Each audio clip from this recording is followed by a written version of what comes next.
YouTube के सभी श्रोताओं को मेरा नमस्कार। आज की कहानी नैना भाग 3। भगवान दास तथा उनकी पत्नी सुषमा दोनों धर्मेंद्र के लिए इंतजार कर रहे थे। खाने के टेबल पर धर्मेंद्र को घर पहुंचने में थोड़ी देर हुई तो माता पिता चिंतित थे। उसके पहुंचते ही पिता ने एकदम से सवाल किया, कहाँ रह गया था तू? कब से तेरे लिए इंतजार कर रहे हैं। खाना ठंडा हो रहा है, आजा जल्दी से हाथ मुंह धोकर खाने के लिए।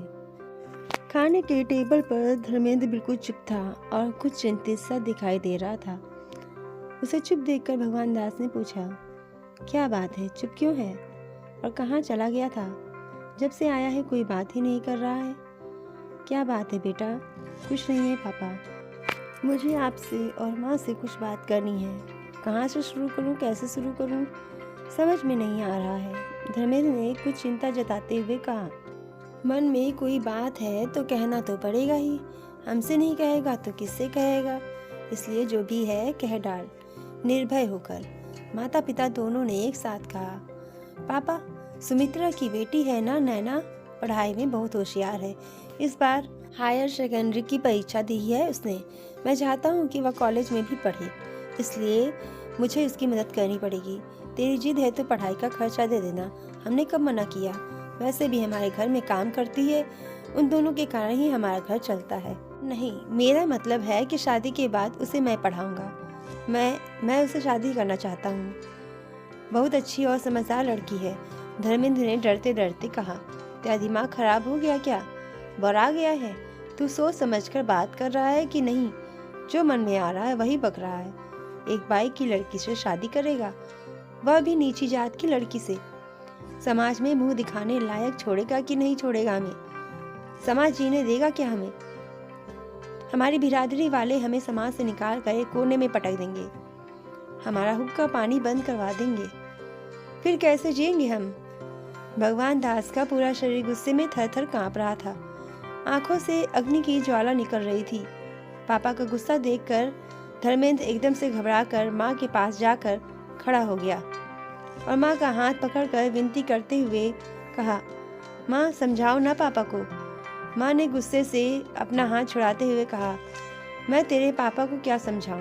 उन्होंने मुझसे ज़्यादा जमाना देखा है और मुझसे ज़्यादा समझदार हैं वो। वे जो भी कह रहे हैं ठीक ही तो कह रहे हैं। तेरा ही दिमाग खराब हो गया है। शायद हमने ठीक से परवरिश नहीं की, तुझे अच्छे संस्कार नहीं दिए, तभी तू इतना बिगड़ गया है और इतना आगे बढ़ गया है। गुस्से से सुषमा की आंखें बड़ी बड़ी हो गईं और आंखों से अश्रु की धार बहने लगी। आप लोगों को बिरादरी वालों और रिश्तेदारों की बहुत चिंता हो रही है ना, और मेरी भावना की कोई चिंता नहीं है। बहुत दिन याद करिए, आप लोग जब हमारी स्थिति अच्छी नहीं थी तब हमने और पापा ने मिलकर बहुत मेहनत की है अपने व्यवसाय को जमाने के लिए। तब क्यों नहीं आए थे हमारे रिश्तेदार या बिरादरी वाले यह पूछने के लिए कि कोई मदद तो नहीं चाहिए, या कैसे हो आप लोग? धर्मेंद्र भी गुस्से में सब कुछ कह गया। वह बात तो ठीक है, पर क्या हम समाज के बिना अकेले जी सकते हैं? यह कभी सोचा है तूने? भगवान दास ने अपने गुस्से को थोड़ा शांत करते हुए कहा, ठीक है, फिर आपको अगर बिरादरी वाले और रिश्तेदार ज़्यादा प्यारे लगते हैं तो आप रहिए उनके साथ, मैं नैना के बिना नहीं रह सकता। धर्मेंद्र ने दृढ़ता से कहा, ठीक है, अगर तेरी यही जिद है तो तू भी कान खोल कर सुन ले, तू इस घर में नहीं रह सकता। मैं नहीं चाहता कि तेरे कारण तेरा छोटा भाई भी बिगड़ जाए। तेरा इस घर से जाना ही बेहतर है। भगवान दास ने भी दृढ़ता से अपनी बात रखी, पर उनकी आंखें नम थीं। आपका अगर यही फैसला है तो मैं भी अपने फैसले पर अडिग हूँ। नहीं रहना चाहता आप लोगों के साथ। भगवान ने चाहा तो संपत्ति मैं कमा लूँगा, कहकर धर्मेंद्र अपने कमरे में चला गया और बैग लेकर धड़धड़ाते हुए घर से बाहर निकल गया। धर्मेंद्र इस तरह घर से बाहर निकल जाएगा, भगवान दास और सुषमा ने सोचा ही नहीं था। उन्होंने सोचा था कि उनके समझाने पर शायद वह समझ जाएगा और कहना मान जाएगा, पर जब जवानी का जोश हो और नया नया प्यार हो तो प्यार करने वालों को किसी की बात कहाँ समझ में आती है। इस समय अगर स्वयं श्री कृष्ण आकर भी इनको गीता का उपदेश दें तो भी समझ में नहीं आएगा, क्योंकि पहला पहला प्यार का नशा जो छाया रहता है दिलों दिमाग पर। यह नशा कैसा है वही समझ सकता है जिसने कभी इस तरह से प्यार किया हो। भगवान दास को क्या समझ में आएगा कि प्यार का नशा क्या होता है। धर्मेंद्र के निकल जाने के बाद आंखों में अश्रु लिए भगवान दास एवं सुषमा थोड़ी देर तो भूत बनकर खड़े रहे, फिर वहीं पर कुर्सी पर बैठ गए। आज किसी के मुंह से एक निवाला भी नहीं गया था।